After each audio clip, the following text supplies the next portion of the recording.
Hello again, friends. Welcome to my garden. This is day 3 of planting my spring garden.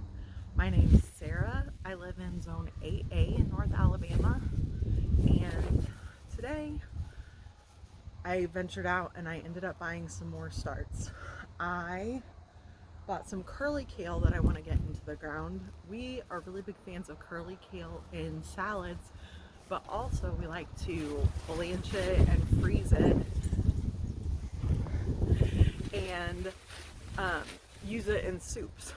So I thought the sooner we get it in, we'll have it longer before it starts to bolt when it gets really hot. So I have that to plant. I also bought a pack of starts for some cabbages. That's going to involve a little bit of work in a part of my garden that you haven't seen yet.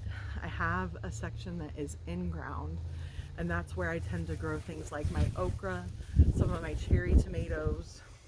My green beans were in that section last year, but I think I have time to put the cabbage in where my okra typically goes, and around the time the cabbages should be ready, it'll be warm enough to put okra in. So that's my plans for today. If you watched the last video, then you know I planted lettuce and spinach along here, and I'm just continuing on with the kale. There are peas planted on this trellis, and hopefully they will shade all of these green vegetables. Okay, so this is the in-ground area that I was talking about and where I was mentioning that I would like to grow some cabbages. So as you can see, I still have okra plants in the ground from last year, and I need to pull these up. In front of the okra, I grew squash last year, and they did really well. I have black landscape fabric down. There's established holes. I know they recommend that you rotate your crops, but that's just not super feasible for me at the moment. And so the way that I do this is that I dig up some of the soil, I add compost and fertilizer, and I just amend the holes that I have. So that's what we'll be doing in this spot this year as well. So I guess it's just time to get pulling okra plants and weeding the few spots where there are weeds in the holes, and then I'll be able to plant my cabbage. I would like to elaborate a little bit on why I use landscape fabric in the ground. As you can see, I live in a subdivision, and right on the other side of this fence, my neighbors have Bermuda grass, which, if you're familiar with it, is just a bear to deal with. And landscape fabric is just the thing that I have found that works the best for being able to garden in a neighborhood. So I don't know how much you could tell from the time lapse, but some of my okra plants were bigger than others, and their roots did not come up very well. And so I tried getting them with the trowel, and I don't know if you can see, but I actually bent my trowel trying to get those roots up. So I may just not use those holes for the cabbages, and hopefully having the plant broken off and more susceptible to the elements, they will be more broken down by the time I want to plant something else in them later in the spring, May, June, somewhere in there. So hopefully they'll break down by then, but I have enough holes that I can plant cabbages. So that's the most important thing right now. Okay, so the next thing I'm gonna do is dig some of this dirt out and amend it with some of this compost that I have, and then we'll be able to put the cabbages in. Someday I hope to learn how to make my own compost, but until then, the most feasible way for me to have compost to add to my garden beds is just purchasing bags at the store. And so this is just a compost that I bought at Rural King, and it's got manure and pine fines, and I can't remember what else, but I've been using it for several years and like it a lot.